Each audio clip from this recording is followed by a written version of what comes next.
Hi friends, welcome to Garib recipes.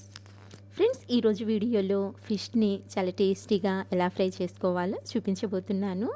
తక్కువ నూనెతో ఇక్కడ నేను చూపించే మసాలాలతో ఫిష్ని ఫ్రై చేసుకొని కొద్దిగా నిమ్మరసం పిండుకొని తిన్నారంటే అద్దిరిపోయే రుచితో చాలా చాలా బాగుంటుంది.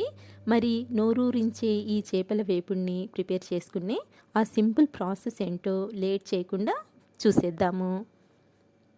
నేను ఇక్కడ 4 చేప ముక్కల్ని తీసుకున్నానండి. ఈ చేప ముక్కల్ని ఈ సైజులో కట్ చేసుకున్నట్లయితే ఫ్రై కోసం చాలా బాగుంటాయి. అంటే మరీ లావుగా కాకుండా అలాగే పల్చగా కాకుండా ఈ సైజులో కట్ చేసుకున్నట్లయితే చాలా పర్ఫెక్ట్గా ఉంటాయి అన్నమాట. ఇలా కట్ చేసుకున్న ఈ చేప ముక్కల్ని కొద్దిగా సాల్ట్ వేసి ఒక 4-5 సార్లు నీట్గా కడిగి ఇలా ప్లేట్లోకి తీసుకొని రెడీగా పక్కన పెట్టుకోండి. ఇప్పుడైతే ఒక మిక్సర్ జార్ తీసుకొని ఇందులోకి 1 టేబుల్ స్పూన్ వరకు ధనియాలను వేసుకోండి. నెక్స్ట్ 1/2 టీ స్పూన్ జీలకర్ర, 1/2 టీ స్పూన్ ఆవాలు, అలాగే 1/2 టీ స్పూన్ వరకు మిరియాలు, 1 ఇంచు వరకు అల్లాన్ని ఇలా చిన్న చిన్న ముక్కలుగా కట్ చేసుకొని ఈ అల్లం ముక్కల్ని కూడా యాడ్ చేసుకోండి. నెక్స్ట్ వచ్చేసి ఒక 8 నుంచి 10 వరకు వెల్లుల్లి రెబ్బల్ని కూడా పైన పొట్టుని తీసి యాడ్ చేసుకోండి. ఆ తర్వాత 2 పచ్చిమిరపకాయలని కడిగి ఇలా తుంచుకొని యాడ్ చేసుకోండి. ఫ్రెండ్స్, ఇక్కడ ఈ పచ్చిమిరపకాయలు అనేవి మీరు తినే కారాన్ని బట్టి కొంచెం ఎక్కువ తక్కువ చేసుకోవచ్చండి. నెక్స్ట్ వచ్చేసి 4 లవంగాలు, చిన్న ముక్క దాల్చిన చెక్క, దీన్ని కూడా యాడ్ చేసుకొని ఇందులో తగినన్ని వాటర్ని వేసుకొని మెత్తటి పేస్ట్ లాగా గ్రైండ్ చేసుకోవాలి. ఈ విధంగా ఫైన్ పేస్ట్లా గ్రైండ్ చేసుకున్న ఈ మసాలాని మనం పక్కకు తీసుకొని ఇప్పుడు క్లీన్ చేసి పెట్టుకున్న చేప ముక్కల్ని తీసుకుందాము.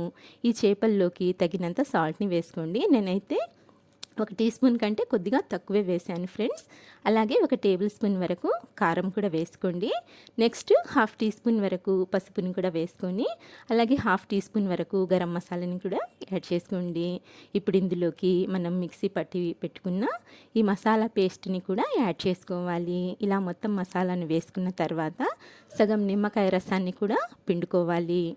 ఈ నిమ్మకాయ రసం వల్ల టేస్ట్ అనేది చాలా బాగుంటుందండి. ఇప్పుడైతే ఈ స్పైసెస్ అన్నీ చేప ముక్కలకి బాగా పట్టేలా ఈ విధంగా మనము చక్కగా అప్లై చేసుకోవాలి. ఇలా చేతితోనే అప్లై చేసుకున్నట్లయితే ఇలా మసాలా అంతా ముక్కలకి బాగా పడుతుంది.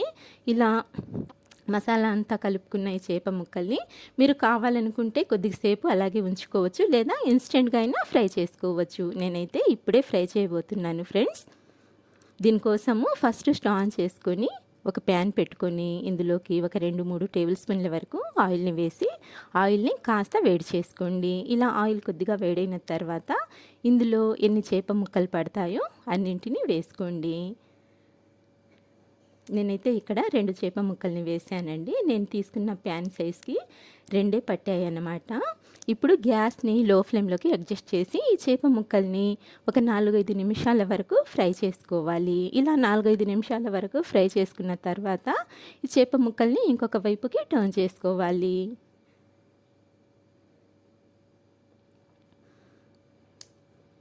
ఇక్కడ చూడండి ఎంత మంచి కలర్ వచ్చేసిందో. ఇదే విధంగా మనము 2 వైపుల నుంచి లో ఫ్లేమ్ మీద ఫ్రై చేసుకోవాలండి. అప్పుడే ఫిష్ ఫ్రై చాలా టేస్టీగా వస్తుందన్నమాట.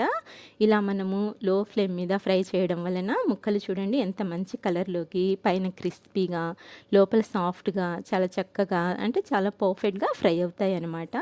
ఇలా ఫ్రై చేసుకున్న ఈ చేప ముక్కల్ని మనము ఒక ప్లేట్లోకి తీసుకుందాము. ఇక్కడ కొంచెం జాగ్రత్తగా తీసుకోండి. నేను ఇక్కడ తీసేసరికి ఈ ముక్క అనేది కొంచెం విరిగిపోయిందండి.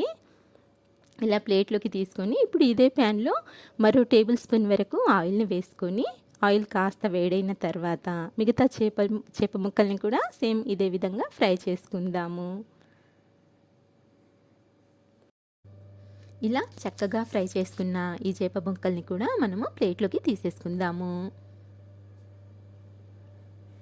ఇలా ఫ్రై చేసుకున్న ఈ చేప ముక్కల పైన కొద్దిగా నిమ్మరసం పిండి ఉల్లిపాయ ముక్కలతో సర్వ్ చేసుకున్నట్లయితే చాలా చాలా టేస్టీగా ఉంటుందండి. తప్పకుండా ట్రై చేయండి.